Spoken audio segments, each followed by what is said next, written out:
근데 우리가 가장 궁금한 건 이거죠. 나랑 같은 세상, 같은 나라, 같은 교육을 받았는데 대체 왜 저 사람은 나와 다른 생각을 가졌냐? 그것도 한둘이 아니라 수많은 사람들이. 이게 가장 궁금한 사실 아닌가요? 안녕하세요. 요즘 혐오가 정말 심각하다고 느끼는 분들이 많은 것 같아요. 뭐 유튜브, 스레드, 인스타, 릴스, 쇼츠 등등 온갖 커뮤니티에서 심지어 본 내용은 그 혐오와 전혀 관련이 없는 아름다운 내용일지라도 댓글들에선 수많은 갈라치기와 혐오가 존재하죠. 뭐 한남, 한여, 일찍, 이찍, 내란견, 배급견, 뭐 틀딱, 뭐 스윗 영포티, 2030, 4050 이걸 말하는 제가 다 기분이 더러워지는 느낌인데 이건 말고도 더 많겠죠. 그런데 이 혐오라는 게 인류 시초부터 있어 왔잖아요.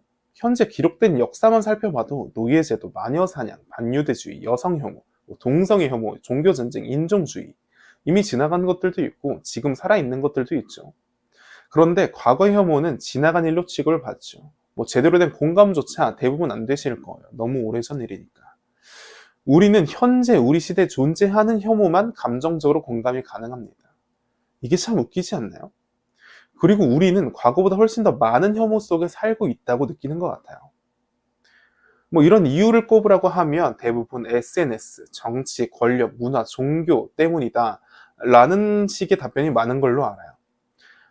그쵸? 저것들은 혐오의 증폭기 역할을 합니다. SNS는 아시다시피 각국의, 각 지역의, 각 집단에 사실 SNS가 없다면 한평생 마주칠 일도 없었던 그런 집단의 혐오를 전 세계적으로 증폭시켰으니 아주 심각하긴 하죠. 그런데 저걸로는 부족합니다. 저 답변들은 현재 시대의 혐오는 설명 가능해도 이전과 이후에 있을 계속 못을 바꿔가며 지속해올 혐오 자체의 근원에 대해서는 설명할 수가 없어요. 그래서 오늘은 저희가 좋아하는 방식대로 조금 더 깊게 그리고 정신분석학적 관점을 조금 가미해서 설명해 보려고 합니다. 좀 더 정확히는 라캉의 정신분석학을 이용할 예정입니다. 우선 인간은 세상을 구별하면서 인식합니다. 선과 악, 여자, 남자, 정상, 비정상, 성공, 실패, 명문대, 지잡대 이 모든 것은 기표, 그러니까 즉 세상에 붙여진 이름이죠. 그러니까 이름은 단지 지칭이 아니라 구별과 위계를 동시에 만듭니다. 소실의 말이죠. 언어는 구조고 의미는 차이를 통해 생긴다. 그러니까 정상이란 단어가 존재하려면 반드시 비정상이라는 말이 함께 존재해야 돼요. 하지만 이 둘은 수평적으로 나뉘어지지가 않죠. 정상은 항상 기준점이자 중심값이고 비정상은 그 기준에서 벗어난 오류 혹은 결함으로 감주됩니다. 그때 우리는 다름을 위험으로 느끼게 되죠. 바로 여기에서 혐오의 조건이 발생합니다. 우리는 이런 구조를 너무 당연하게 받아들이죠. 하지만 이 기준들은 고정된 게 아니에요. 그러니까 선과 악이 고정되어 있고 정상, 비정상이 고정되어 있는 게 아니에요. 시간에 따라 계속 변화해왔고 자본, 권력, 사회가 그것을 계속 바꿔왔죠. 예를 들어서 초기 기독교는 로마 제국에 의해서 국가 질서를 해치는 위험한 신흥 종교로 탄압을 받았었죠. 근데 기독교는 어느 정도 시간이 지난 이후에 제국의 국교가 됐고 그 후로는 오히려 자신이 다른 종교들을 탄압했었죠. 그 이후로 중세 가톨릭은 어땠죠? 이단을 찾아낸다는 명분으로 종교 재판소를 운영하며 수많은 사람들을 고문하고 그 당시엔 신의 이름으로 정의를 실현한다고 생각했지만 지금은 광기와 혐오의 상징으로 회고되죠. 그리고 성관념은 억제와 금욕은 절대 선으로 간주됐었지만 현대에 와서는 자기 억압과 우울의 원인으로 해석되기도 하죠. 그리고 동성애는 WHO에서 얼마 전까지도 정신질환으로 분류했었지만 지금은 진단명 자체가 사라졌고 오히려 차별은 인권 침해로 간주되기 시작했죠. 그리고 또 중세시대 유럽에선 왼손잡이를 악마의 손이라고 불렀습니다. 지금은 어떻죠? 이렇게 정상과 비정상, 선과 악의 기준은 지식과 윤리, 종교, 법, 자본, 문화가 정하는 방식에 따라 계속해서 새롭게 정의되고 배치되어 왔습니다. 그래서 우리가 지금 혐오하는 대상은 내가 스스로 싫어하게 된 것이 아니라 애초에 그냥 이런 체계들이 싫어하라고 배운 것일 가능성이 훨씬 큽니다. 심지어 지금 우리나라의 성관념은 겉으로는 빠르게 개방된 것처럼 보이지만 조금만 들여다보면 여전히 과거의 도덕 구조 안에 갇혀 있죠. 뭐 공연 방송이나 뭐 유튜브, 인스타그램 같은 공간에서 좀 성에 대해서 말하는 건 아직도 어느 정도 좀 금기의 영역이에요. 뭐 누군가가 나는 섹스를 좋아한다, 어떤 체위를 좋아한다, 누구와 해봤다, 뭐 이런 말 하면 그 사람은 어느 정도 좀 저급한 인간 취급을 받고 좀 비도덕한 존재로 낙인 찍힙니다. 아니 심지어는 연인끼리조차 체위에 관해, 패티시에 관해 말 못하는 사람들도 여전히 아주 많아요. 심지어 성적인 대화가 아니라 단순히 노출이 많은 옷을 입었다는 이유만으로 비난과 혐오의 대상이 됩니다.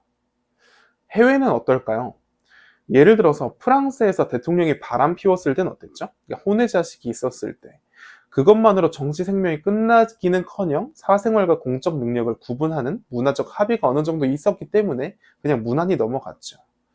미국 역시 마찬가지입니다. 뭐 마약, 외도, 혼외 자식. 한국에서면 인간성 논란이 일어날 일들도 그 사람이 본업만 잘하면, 배우가 연기만 잘하면, 뭐 운동선수가 운동만 잘하면 대체로 용인됩니다. 물론 그렇지 않은 경우도 있죠. 하지만 중요한 건 전반적인 이런 관념과 사회적 수용 태도가 우리나라보다 훨씬 열려 있어요. 일단 미리 말하지만 뭐 이게 좋다 나쁘다, 잘했다 못했다가 아니라 우리나라가 뭐 더 개방해야 된다 이런 말은 아닙니다. 어쨌든 그에 비해 지금 한국은 어떻죠? 뭐 운동선수가 연예인이 성관계 관련 이슈에 연루가 되면 그 사람이 운동을 얼마나 잘하든, 경기력이 얼마나 뛰어나든, 뭐 연기를 얼마나 잘하든 좀 사회적으로 매장이 되죠. 심지어 일반인조차도 좀 어느 정도 성적인 요소가 좀 노출이 된다? 그러면 조금 저급한 인간, 논란의 인물로 어느 정도 인식이 돼버립니다. 뭐 저 역시 뼛속까지 한국인이라 서구의 성관념을 완전히 이해하고 받아들이진 못해요, 당연히. 근데 말하고자 하는 건 지금도 과거와 현재의 차이만큼 서로를 이해할 수 없거나 문제라고 인식되지조차 않는 것들이 혐오로 존재하고 있습니다. 이게 신기하지 않나요? 우리가 문제로 삼고 있는 아주 많은 것들이 어느 나라에서는 그게 왜 문제가 돼? 아니면 그게 왜 문제가 안 돼? 가 공존하고 있는 거죠. 그렇다면 혐오라는 감정과 현재의 지식과 진리들은 도대체 어떻게 배워질까요? 아마도 태어난 직후부터 차근차근 학습되어 왔겠죠. 여기서 등장하는 게 이제 어머니의 언어와 아버지의 언어입니다. 아이에게 감정은 처음부터 분명하게 존재하지 않습니다. 뭐 공백 그 자체인 상태죠. 태어난 아기는 그저 그냥 울고만 있는 거죠. 근데 여기서 어머니가 그 울음을 해석해 줍니다. 배고팠어? 무서웠구나. 화났어? 이것을 락강은 어머니의 언어라고 부릅니다. 신체적 반응에 의미를 부여하는 최초의 언어적 구조죠. 이 시기에 아이는 내가 느낀 감정이라고 느끼지만 실제로는 어머니가 해석해준 감정 구조를 그냥 내면화해서 받아들이는 거죠. 이건 배고픈 거구나, 이거는 슬픈 거구나, 이건 아픈 거구나, 이거는 화난 거구나, 이건 무서운 거구나, 이런 식으로요. 그 다음 등장하는 것이 아버지의 언어입니다. 여기서 아버지는 생물학적 인물, 그러니까 내 실제 아버지를 뜻하는 게 아니라 금지, 규범, 사회, 질서, 권력을 대표하는 상징적 대타자를 말합니다. 그러면 안 돼, 그건 나쁜 거야, 그건 좋은 거야, 그건 잘못된 거야, 여자가 그걸 왜 해, 남자가 그걸 왜 해, 남자가 오는 건 창피한 일이야, 그건 사회에서 용납되지 않아. 이런 언어들로 이런 감정들을 자연스럽게 배우게 되는 거죠. 그리고 이 언어들은 감정을 금지하고 정리하게 됩니다. 이제 아이는 더 이상 무엇이든 자유롭게 느끼지 못하게 되죠. 어떤 감정은 허용이 되고 어떤 감정은 부끄럽다고 배웁니다. 이렇게 인간은 감정을 느끼는 법이 아니라 말하는 법으로 배우게 됩니다. 그리고 그 말은 이미 사회적 기표들의 틀 안에 있는 거죠. 아버지의 언어로. 혐오 역시 마찬가지로 이런 아버지의 언어 속에서 자연스럽게 배우게 되는 거죠. 이건 좋은 거구나, 이건 나쁜 거구나, 선과 악, 뭐 이건 남자가 해도 되는 거구나, 이건 남자가 하면 부끄러운 거구나, 이건 여자가 하면 부끄러운 거구나, 이런 걸 자연스럽게 느끼게 된다는 거죠. 그래서 지금 현재 우리나라와 서구권 각종 다른 나라들의 이런 문화 의식의 차이가 어느 정도 많이 다르게 되잖아요. 어쨌든 이런 대타자의 역할 속에서 자연스럽게 내가 어릴 때부터 배우게 되면서 학습화되는 거죠. 그런데 우리는 왜 지금 더 많은 혐오 속에 살고 있는 것처럼 느껴질까요? 과거부터 혐오는 분명 존재해 왔습니다. 근데 지금은 조금 다르다고 많이들 느끼는 것 같아요. 좀 여러 가지 방면에서 설명을 하게 될 테지만, 우선 과거의 혐오는 종교의 이름으로, 국가의 이름으로, 윤리의 이름으로 조금 더 큰 틀로 운영되어 왔어요. 근데 지금은 좀 더 여러 방면에서 많이 존재하는 것 같아요. 일단 가장 처음엔 SNS죠. 뭐 유튜브 알고리즘, SNS 댓글, 커뮤니티의 조롱, 인플루언서의 발언, 이런 미디어의 코드 속에서 자연스럽게 학습이 될 수밖에 없게 되죠. 우리는 어릴 때부터 SNS를 통해서 세상에 이제 진출을 하니까. 근데 이런 혐오들은 좀 더 섬세하고 빠르고 자각되지 않습니다. 우리 심지어 어제 본 릴스의 댓글조차도 기억하지 않잖아요. 심지어 1시간 전에 본 쇼츠 내용조차도 기억되지 않잖아요. 근데 이런 게 자연스럽게 내 내면 속엔 지속적으로 학습이 된다는 거죠. 너무 오랜 시간, 장시간 보게 되니까. 그리고 아주 더 치명적이게 되겠죠. 그리고 자본주의는 끊임없이 차이를 만들어내야 경쟁을 유지할 수가 있죠. 그리고 차이는 위계를 낳고 위계는 배제를 유도합니다. 뭐 정규직, 비정규직, 명문대, 지잡대, 2030, 4050. 여기 자연스럽게 정치가 따라오게 되겠죠. 뭐 정당은 편가르기와 이제 상대 정당을 통해 결속력을 만들게 되죠.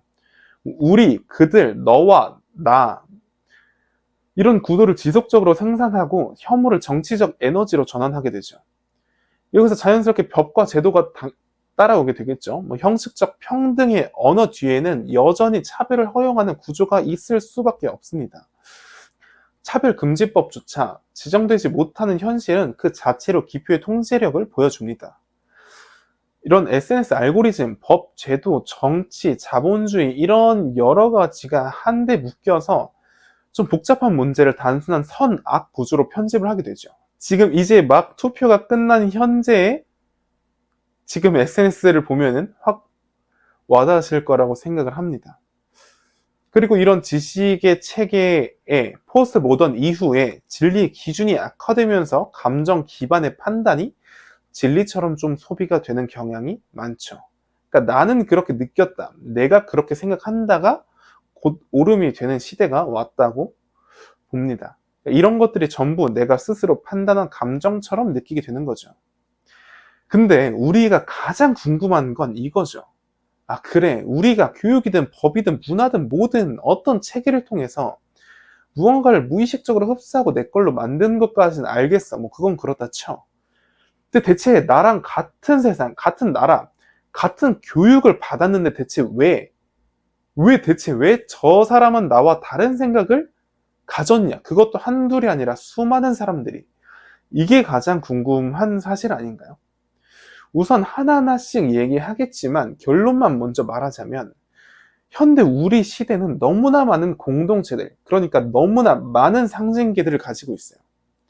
우선 사회는 하나의 공통된 상징계를 제공하죠. 그리고 이 상징계는 항상 균열과 다중 해석의 가능성을 포함하고 있습니다. 그러니까 하나의 아버지의 언어가 존재하는 것 같지만 실제로는 서로 다른 하위 권력, 교육, 이념, 계급, 지역, 미디어 구조에 따라서 좀 많이 기표 구조가 분기되어 만들어지게 된 거죠.